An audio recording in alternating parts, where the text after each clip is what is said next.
서로 인사하겠습니다. 주님께 칭찬받는 교회가 됩시다. 이렇게 인사하겠습니다. 다음 주부터는 우리 한 가지만 조금 이렇게 바꿔서 했으면 좋겠는데 뭐냐면은 성가대가 은혜롭게 찬양대가 은혜롭게 찬양을 하잖아요. 찬양을 하면 우리가 예배를 드리고 찬양을 올리는 것은 우리 창조주이시고 또 우리의 인생의 주관자이신 우리 하나님께만 우리 찬양 올려야 되거든요. 그래서 박수를 칠 때 박수만 치면은 하나님이 오해하셔요. 그러니까 아멘 하면서 성가대를 바라보면 안 되고 하나님을 바라봐야 돼요. 아멘. 자, 한번 해볼까요? 연습 시작. 아멘. 네, 그렇게 하셔야 돼요. 그냥 성가대 바라보면서 박수를 치면은 하나님이 오해하실 것 같아서 다음 주부터는 찬양대가 찬양을 끝내면은 여러분들이 어떻게 한다고요? 아멘. 이렇게 하시면 감사하겠습니다. 한국교회의 그 미래를 예측한 그 미래학자죠. 최윤식 박사의 저서 이제 한국교회 미래 지도라는 이런 책이 있는데요. 여기 보면은 한국교회 그 교인 수가 30년 후가 되면 2040년이 되면은 300만에서 약 400만으로 확 줄어든다고 합니다. 예. 그러니까 또 교인들의 절반 이상이 55세 이상의 은퇴자들로 구성이 될 것이다. 그러니까 교회가 고령화되는 것이죠. 사회도 그렇지만 교회도 그렇게 되는 것이고 은퇴 시기가 또 빨라지는 거예요. 55세 이렇게 되고 그리고 교회에서 안타깝게도 이 교회 학교와 청년들이 사라지게 될 것이다. 이렇게 예측을 하고 있습니다. 그러면서 그나마 있는 교인들도 요즘에도 점점 그런 현상이 나타나고 있는데요. 뭐 이런 교인들이 나타난다는 거 계속 앞으로는 노마드 교인 들어보셨어요? 노마드 교인, 뭐 코크닝 성도, 다운시프트 신앙을 가진 사람들이 점점 늘어날 거예요. 노마드 교인은 무슨 말이냐면 신유목민 교인이라는 뜻인데요. 이 교회 저 교회 떠돌아다니는 교인을 얘기하는 것입니다. 그러니까 마치 쇼핑하듯이 이 교회 저 교회를 다니는 그런 교인들이 많아질 거라는 것이죠. 코크닝 성도는 뭐냐면은 이 코크니란 말이 영어로 누에 고치라는 뜻이거든요. 그래서 현실로부터 이렇게 도망하고 싶은 그 마음을 가진 성도들, 이렇게 숨어 있고 싶은, 누가 나를 좀 이렇게 알아주지 않고 단지 그냥 조용히 숨어 살고 싶은 이런 성도들이 점점 늘어난다는 것이죠. 그래서 우리의 부모 세대들처럼 뭐 수요 예배든지 새벽 기도, 뭐 금요 예배 참석하지 않습니다. 뭐 헌금도 11조 감사, 뭐 절기, 작정금 하지 않습니다. 그 다음에 다운시프트 신앙은 뭐냐면은 봉사도 거부하고 영적인 어떤 훈련을 받는 것도 거부합니다. 그냥 편안하게만 지내려는 성도들을 얘기하는 것입니다. 또 앞으로는 또 어떤 교회가 성장하냐면 그럼에도 불구하고 뭔가 독특한 특색이 있는 브랜드 교회가 성장할 것이라고 예측을 하고 있습니다. 지난주에 거룩한 산 목회자 모임을 저희 교회에서 했었거든요. 그 모임이 뭐냐면 첫 번째로 모였는데 12년 전에 한 교회에서 부목사님들로 이렇게 만난 사람들이에요. 12년 전에. 함께 사역했던 분들이에요. 그래서 현재 그분들이 이제 담임 목회를 하면서 겪는 여러 가지 이제 어려움들을 이제 목사님들을 만나면 어쩔 수 없는 것 같아요. 교회 얘기하고 뭐 그러잖아요. 네, 현재 담임 목회를 하면서 겪는 어려움들을 이렇게 함께 나눴는데요. 공통적인 어려움이 있어요. 그게 뭐냐면은 교회에 점점 봉사할 사람이 사라진다는 거예요. 교회에 점점 봉사할 사람이 없다는 거예요. 네. 주일 점심 식사 봉사할 분들이 없어서 주일 점심 식사를 하지 않는 교회가 있고요. 주변에도 점점 그런 교회들이 늘어나고 있대요. 네. 또 요즘에 이 젊은 교인들의 특성이 뭐냐면은 이 교회가 조금이라도 자신들에게 불편함을 주면은 그냥 바로 떠나버린다는 것이죠. 근데 우리 어르신들은 안 그러잖아요. 어르신들은 교회를 정말 끝까지 지키잖아요. 예? 그잖아요? 하늘나라 가실 때까지 끝까지 지키잖아요. 우리 젊은 사람들은요, 이 어르신들의 이 신앙을 본받아야 됩니다. 본받아야 됩니다. 그래서 최윤식 박사는 한국교회가 이런 위기에서 벗어나 하나님이 주시는 부흥의 파도를 계속 탈 수 있는 방법은 뭐냐? 몇 가지를 그 대책을 제시했는데요. 교회에서 복음의 3요소라고 할 수 있는 믿음의 역사, 사랑의 수고, 소망의 인내가 회복되고 그리고 준비되어야 한다. 이렇게 얘기합니다. 그리고 강단에서는요, 타협하지 않는 복음의 진리를 전해야 된다. 타협하지 않는 복음. 요즘에 사회적으로도 이제 합리성을 추구하고 개인주의 신앙 이런 것들이 확산되어 가고 있는데, 합리주의적인 거니까 모든 종교는 한 진리로 하나님께 가는 길은 똑같다. 모든 종교 뭐 이런 되게 합리적으로 보이잖아요. 이런 것들을 많이 교인들 가운데서도 받아들이고, 다원주의 신앙 타협하고, 그래서 막 이단들이 많이 막 이것저것 짬뽕 해가지고 막 만들어진 이단 교리 이런 집단들이 많이 생겨나고 이 사회에. 그래서 강단에서는 타협하지 않는 이 복음의 진리를 전해야 한다. 이렇게 얘기하고 있고요. 그 다음에 55세 이상 이 은퇴자들을 위한 목회 사역을 해야 되고, 동시에 집중 투자해야 되는 어디에 되면 다음 세대를 위한 사역, 교회 학교나 청년들 사역에 교회가 집중 투자해야 된다. 그리고 또 교회 안팎의 어려움을 당한 이 사람들을 돌보는 이런 사랑이 넘치는 교회가 되지 않으면 이제 안 된다는 거예요. 그래서 이 네 가지 대책을 그분이 이 책의 결론을 내놨어요. 그러면서 결론적으로 이 책에서 그 얘기를 강조해요. 시대가 아무리 바뀌고 발전해도 변하지 않는 것이 하나 있는데, 그게 뭐냐면은 교회는 역시 교회의 핵심 멤버인 이 직분자들, 핵심 멤버라고 할 수 있잖아요. 직분자들, 목사, 장로, 권사, 집사님들의 이 자발적인 헌신과 봉사, 자발적인 헌신과 봉사, 그리고 눈물과 기도가 있을 때 교회가 성장한다는 거예요. 이건 2000년 전이나 오늘날이나 시대가 아무리 바뀌어도 이것은 변함없는 진리라는 거예요. 불변의 법칙이다. 2000년 전에 이렇게 자발적인 헌신과 봉사로 주님께요, 그냥 뭐 칭찬도 아니고 극찬을 받았던 교회가 있었어요. 2000년 전에. 그 교회가 바로 오늘 성경에 나오는, 여러분, 빌라델비아 교회입니다. 무슨 교회라고요? 빌라델비아 교회. 이 빌라델비아라는 이 도시에 세워진 교회인데, 2000년 전에 이 빌라델비아는, 이 도시는 소아시아에 위치해 있습니다. 성경에서, 요한계시록에서 성경에서 소아시아 그러면은 지금의 아시아를 생각하면 안 되고요. 지금의 터키 지역을 그때는 소아시아라고 불렀습니다. 당시 소아시아는 로마 제국의 핵심적인 도시들이 다 위치해 있었어요. 소아시아라는 지역이. 그래서 이 소아시아 이 도시, 핵심 도시 7개 도시에 세워진 7교회들은 이제 신앙생활 하는데 많은 어려움이 있었습니다. 이 기독교인들은 로마 황제 숭배를 거부했거든요. 그래서 로마로부터 많은 박해를 당했고요. 또 해외 동포 유대인들이 막 방해를 하고 비방을 하는 거예요, 기독교인들을. 그래서 기독교인들은 상인 조합에도 가입을 못해요. 왜냐하면 상인 조합에 가입하면 두 가지 해야 되거든요. 음란 파티에 참여해야 되고 우상 숭배를 해야 돼요.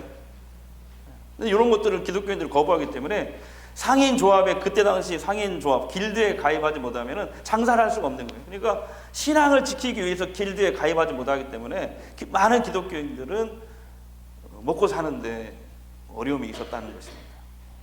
뿐만 아닙니다. 교회는 내적으로 또 이단들의 미혹과 공격이 엄청나게 심했어요. 이러한 때에 소아시아 7교회를 지도했던 지도자가 누구였냐면 예수님의 마지막 남은 제자였어요. 그게 사도 요한입니다. 이 소아시아 7교회를 영적으로 지도했어요. 근데 로마가 이 사도 요한을 체포합니다. 체포해서 처음에는 이 전설에 의하면은 이 끓는 기름물 속에 집어넣었다고 그래요. 근데 안 죽는 거야, 사도 요한이. 아무리 끓는 물 속에 넣어서 뚜껑을 닫아도 안 죽어. 그러니까 다시 꺼내가지고 어떻게 했냐면은 이 사도 요한을 지중해의 반모섬, 외딴섬 반모섬에 유배를 보내고 거기 동굴 감옥에다 가둬놨어요. 그러니까 소아시아 교회들은 이제 지도자를 잃어버렸죠. 마지막 남은 예수님의 제자였던 그 사도 요한을 잃어버렸잖아요. 너무 힘들어했어요. 그 고통이 얼마나 심했겠어요. 그런데 그때 부활하신 주님이 반모섬에 갇힌 사도 요한에게 나타나셨어요. 그에게 여러 가지 환상을 보여주시고 직접 말씀해 주십니다. 그 메시지가 바로 요한계시록 전체에 기록되어 있는 거예요. 그 메시지는 여러분 주님의 위로와 격려와 소망의 메시지입니다. 특히 요한계시록 2장에서 3장까지는요 여러 어려운 가운데 있는데 그럼에도 불구하고 믿음을 지키고 있는 이 소아시아의 7교회에 보낸 주님의 메시지들이 기록되어 있어요. 계시록 2장 3장. 여기에 주님이 칭찬받은 교회도 있고요, 주님께 책망받은 교회도 있고, 칭찬과 책망을 동시에 받은 교회도 있어요. 그런데 여러분 빌라델피아 교회는요 이 7개의 교회 중에서 최고의 칭찬만 받은 교회예요. 극찬을 받은 교회예요. 여러분 그 이유가 뭘까요? 7개의 교회 중에서 주님께 극찬만 받았다니, 극찬. 8절에 보시면요 이 사도 요한에게 빌라델피아 교회에 대해서 이렇게 메시지를 주시려고 하면서 주님이 너무나 좋아하시는 거예요. 8절에 뭐라고 되냐면 이렇게 너무 좋아가지고 빌라델피아 교회를 딱 얘기를 하려고 할 때 주님이 너무 기분 좋아서 이렇게 얘기하는 거예요. 내가 내 앞에, 그러니까 빌라델피아 교회인들 앞에 열린 문을 두었으니 능히 닫을 사람이 없다. 이건 최고의 칭찬이에요. 극찬. 무슨 말입니까? 야, 빌라델피아 교회 성도들은 모두 천국에 들어가도 남을 것이다, 이런 뜻이에요. 아, 진짜 최고의 칭찬. 여러분 빌라델피아 교회는 왜 이렇게 예수님으로부터 극찬을 받았을까요? 그 어려운 시대. 8절 보세요. 이 8절이 오늘 말씀의 핵심이에요. 8절 보시면 함께 읽겠습니다. 내가 작은 능력을 가지고서도 내 말을 지키며 내 이름을 배반하지 않아. 한 번 더 시작. 내가 작은 능력을 가지고서도 내 말을 지키며 내 이름을 배반하지 않아. 여러분 작은 능력이란 말은요 거의 능력이 없는, 무능한 이런 뜻이에요. 예. 그런 뜻이거든요. 그러니까 빌라델피아 교회 성도들은 세상적으로 볼 때, 인간적으로 볼 때요 별 볼 일 없어요. 정말 가난하고요 사회적 지위도 높지 않고 자랑할 것도 없고 내세울 것도 없는 사람들.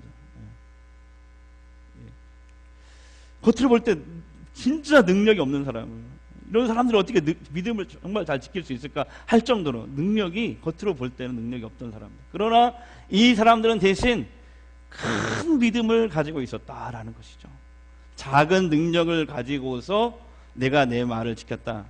이 말은 무슨 말이냐면 믿음을 지킬 수 없는 여러 가지 어려운 상황 가운데서도 그들은 오히려 믿음으로, 믿음을 지킬 수 없는 그 여러 가지 어려운 상황 속에서도 오히려 믿음으로 주의 말씀에 순종하며 교회를 섬기고 봉사했다는 거예요. 주님의 이름을 배반하지 않았다. 여러분 아까 얘기했죠. 소아시아 교회들이 겪는 삼중고, 로마의 핍박, 박해, 유대인들의 비난과 공격, 이단들의 미혹, 여기에도 흔들리지 않고 믿음을 지켰다는 뜻이에요. 여러분 사람은 평소에는 잘 모르는데요 어려움을 당할 때 그 믿음이 어떤지 드러납니다. 그러니까 평소에 이 믿음을요 모래 위에 쌓은 사람들은 어떻게 됩니까? 창수가 나고 김창수 집사님이 아니고 창수가 나고 비바람이 치면 다 무너지는 거예요. 그러나 하나님 말씀, 믿음이라는 이 반석 위에 신앙을 쌓아 올린 사람은 고난이 와도 끄떡 없는 거예요. 왜 그래요? 끝까지 주님을 바라보기 때문에 그래요. 살아계신 하나님께 모든 소망을 두기 때문에 그렇습니다. 그래서 인내할 수 있는 거예요. 여러분 이 믿음 갖게 되기를 바랍니다. 주님은 우리가 어떤 능력을 가졌느냐, 능력이 크냐 작냐 이런 거 따지지 않으세요. 적은 능력이라도 우리가 주님께 순종하고 헌신하면 주님이 사용하시는 거예요. 여러분 제가 강조하는 거 있잖아요. 하나님은 하나님의 일을 감당하려고 하는 사람에게 할 수 있는 능력과 여건을 주신다. 우리는 거꾸로 하나님께 요구하잖아요. 하나님이 이거 해결해 주시면 내가 주의 일을 할게요. 아니에요. 정말 하나님은 그 반대로 하라는 거예요. 하나님은 하나님의 일을 먼저 감당하려고 하는 사람들에게 할 수 있는 능력과 여건을 주신다. 아멘. 믿음을 지켜나기 어려운 상황에서도 빌라델피아 교회는 믿음을 지켜나가기 어려운 상황에서 오히려 믿음으로 말씀에 순종하며 주님께 그들이 하는 최선의 헌신과 이 봉사를 했던 것입니다. 그때 주님은 그 빌라델피아 교회에게 세 가지 축복을 약속합니다. 이 세 가지 축복을 여러분도 저는 받기를 바랍니다. 첫 번째 축복이 뭐냐면 9절입니다. 9절은 이런 내용이에요. 지금 나와 있는 대로 주님은 빌라델피아 교회를 막 유대인들이 핍박을 하잖아요. 그래서 주님이 그들은 자칭 유대인들이고 사탄의 회당들이다, 이렇게까지 얘기를 하세요. 그런데 그들 중 몇몇이 빌라델피아 교회에 나와서 무릎을 꿇게 된다, 이렇게 얘기를 하거든요. 무슨 말입니까? 즉 주님은 빌라델피아 교회에 특별한 능력을 주시는데, 그 능력이 뭐냐면 하나님을 대적했던 사람들을 오히려 변화시키는 이런 위대한 능력을 하나님 주시겠다는 거예요. 빌라델피아 교회 성도들에게 이 능력을 여러분도 받기를 바랍니다. 두 번째 축복이 10절이에요 10절은 내가 나의 인내의 말씀을 지켰은즉 내가 너를 지켜 시험의 때를 면하게 하리라. 무슨 말입니까? 시험의 때에 주님이 지켜주시고 함께 해주시겠다는 축복의 약속을 주신 거예요. 시험의 때, 우리가 살면서 당하는 어려움, 시험의 때에 주님이 우리를 지켜주시겠다는 거예요. 우리와 동행해 주시겠다는 거예요. 이게 두 번째 축복이고요. 세 번째 축복입니다. 11절 12절 보세요. 여기 보면은 이런 얘기예요. 내 면류관을 아무도 빼앗지 못하게 할 것이고 하나님의 성전의 기둥이 될 것이고, 이 세상의 성전이 아니고 하나님 나라의 성전의 기둥이 되게 할 것이고, 주님이요, 예수님이 하나님, 천국, 예수 그리스도의 그 이름을 성도들에게 새겨 넣겠다는 거예요. 무슨 말이냐면 빌라델피아 성도들은 하나님과 천국과 예수 그리스도에게 귀하고 존귀한 자들로 여김을 받게 될 것이다. 하늘나라에서 빌라델피아 교회 성도들은 정말 존귀한 자로 귀하게 여김을 받게 될 것이다, 이렇게 얘기하는 거거든요. 한국의 대표적인 신학자 3대 주석가 중에 한 사람이라고 얘기하는데요. 지금은 이분을 능가하는 주석가가 안 나온다고 그래요. 이상금 목사님이라는 분인데요. 이분은 지금 소천하셨습니다. 이분이 돌아가시기 전에 1년 동안 뇌암으로 고통당하며 투병 생활을 하셨어요. 그런데 이분이 한 번은 이제 자고 일어나더니 너무 좋아가지고 막 기뻐 뛰는 거예요. 그래서 사모님이, 아니 오늘 내일 하시는 분이 뭐가 이렇게 좋아서 기뻐 뛰냐고 그랬더니, 목사님은 나 하늘나라 갔다 왔어. 그 사모님이 궁금하잖아. 하늘나라가 어땠어요? 묻지 마. 말로 표현할 수 없는 곳이야. 며칠 지나고 또 목사님이 또 혼자 막 좋아가지고 어쩔 줄 몰라 하는 거예요. 병석에서. 사모님이 또 천국에 갔다 왔어요? 그래요. 그렇게 6번을 갔다 오셨대요. 6번을. 이 바울서신에 보면 사도 바울도 살아서 유일하게 이 낙원에 갔다 온 사람이잖아요. 사도 바울이 낙원을 갔다 오고 난 다음부터 이제 하나님이 교만하지 말라고 그에게 가시를 줬죠. 육체적인 가시를 주셨고, 겸손하라고. 그리고 하늘나라를 보고 온 이 바울이요, 그때부터 편지를 쓸 때 항상 이런 고백을 해요. 나 사실 하나님 나라 가는 거 너무 좋겠어. 차라리 그게 훨씬 나아. 근데 교회를 생각하면 내가 가면 안 되지 아직은. 이런 얘기를 하거든요. 하나님 나라가 너무 좋다는 건 바울도 알아요. 근데 이 목사님도 그렇게 6번을 이렇게 꿈과 환상 가운데서 다녀온 거예요. 천국에서 주님을 만나고 주님이 너무나 귀하게 이 목사님을 여겨주시는 거예요. 그러니까 암에 걸려서 오늘 내일 하시는 분이 막 얼굴에 기쁨이 충만하더랍니다. 그러면서 하는 말이, 여러분 한번 놀래보세요. 나 오늘 죽어도 상관없어. 얼마나 좋으면, 이 뇌암 이게 아무것도 아닌 거예요. 그냥 나 오늘 죽어도 상관없어. 얼마나 천국이 좋은. 그러면서 돌아가시는 날은 그러더래요. 가브리엘 천사가 나를 데리러 왔어. 나는 이제 떠나야 돼. 잘 있어. 천국에서 다시 만나. 사모님한테. 그러고 그 손을 자꾸 눈물을 흘리더니 기쁜 얼굴로 소천해. 여러분, 그렇습니다. 우리가 예수님을 믿고 구원의 확신이 있으면요, 언제 어디서나 어떤 상황에서도 그 기쁨으로 살아갈 수 있는 거예요. 내가 몸에 죽을 병이 걸려도 천국에 대한 기대와 소망, 이 확신 때문에 우리가 행복하게 살 수 있는 거예요. 사나 죽으나 주님의 것입니다. 그러므로 나는 사나 죽으나 주님의 것이요 사나 죽으나 사나 죽으나 날 위해 피 흘리신 내 주님의 것이요. 여러분, 이 천국의 기쁨과 평안이 여러분에게 임하시기를 바랍니다. 내가 작은 능력을 가지고도 내 말을 지켰고 내 이름을 배반하지 않았다. 여러분, 이런 칭찬받는 전주 성광교회 성도들이 되시기를 바랍니다. 지난번에 한번 얘기했는데 송태근 목사님께서 고 옥하는 목사님 살아계실 때 그런 질문을 한 적이 있대요. 목사님, 목회자로서 언제 제일 행복하십니까? 목회자로서 언제 가장 행복하시냐? 그 옥하는 목사님은 3만 명을 이룬 대교회 목회자잖아요. 대표적인. 돌아가셨지만 언제 가장 행복하셨습니까? 성도들이 변화되고 열매가 있고 교회가 부흥하고 그럴 때지, 이렇게 얘기할 줄 알았대요. 그렇게 얘기하지 않고요, 이렇게 얘기했대요. 나는 솔직히 말해서 목회자로서 내가 언제 제일 행복했냐면 나 같은 죄인이 구원받아서 하나님의 메시지를 전하는 자리에 있다는 것 이 자체로 나는 할 말 없이 너무 행복해. 내가 하나님 앞에 가면 하나님은 나에게 너 몇 명 목회하다 왔냐 그런 거 질문 안 하실 거야.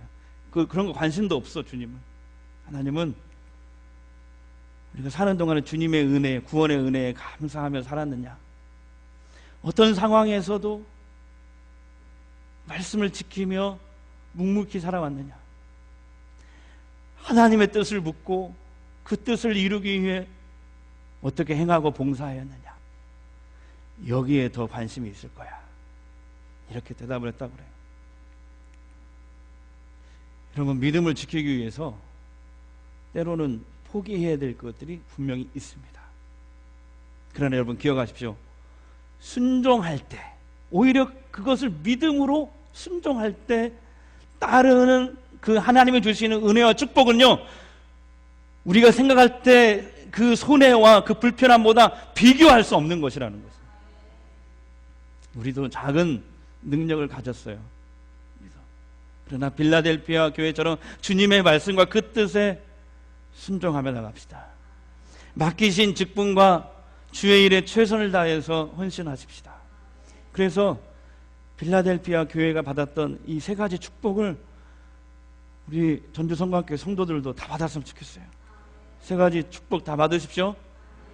하늘나라에서 귀함을 받는 여러분이 되십시오. 시험의 때 주님이 지켜주시고 동행하는 축복을 받으십시오.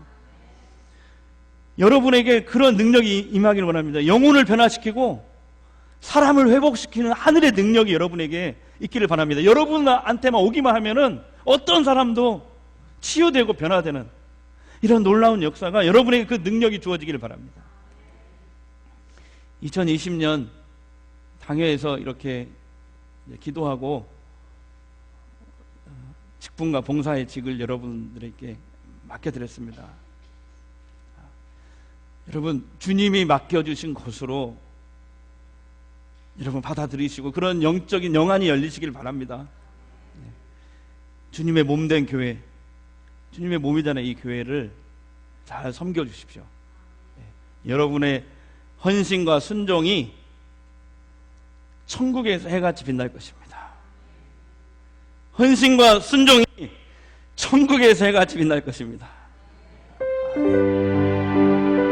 찬양하고 기도하겠습니다. 당신의 그 성령, 당신의 그 성님이 천국에서 해같이 빛나리, 천국에서 해같이 빛나는 당신의 그 격선이 전국에서 해같이 빛나니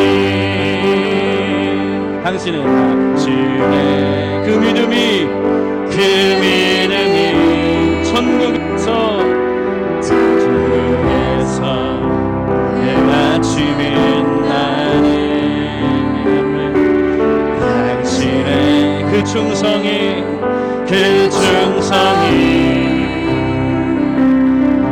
전국에서 해같이 빛나니 주님이 기억하시면 좋하니 주님이 기억하시면 좋하니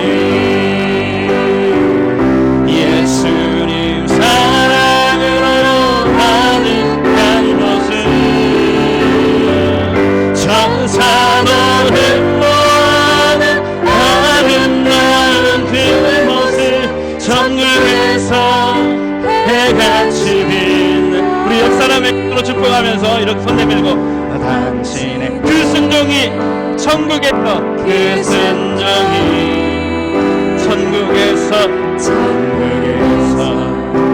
해같이 빛나니 우리 뒤에 앞에 있는 분을 부르고 당신의 그 사랑이 전국에서 해같이 빛나니 주님이 기억하시면 좋하니 주님이 기억하시면 좋하니 아멘 불타는 사명으로 가득한 모습 천사도 흠모하는 아름다운 그 모습 전국에서 해같이 빛나 주님이 기억하시면 좋하니 아멘 주님이 기억하시면 좋하니 불타는 사명으로 가득한 모습 천사도 흠모하는 아름다운 그 모습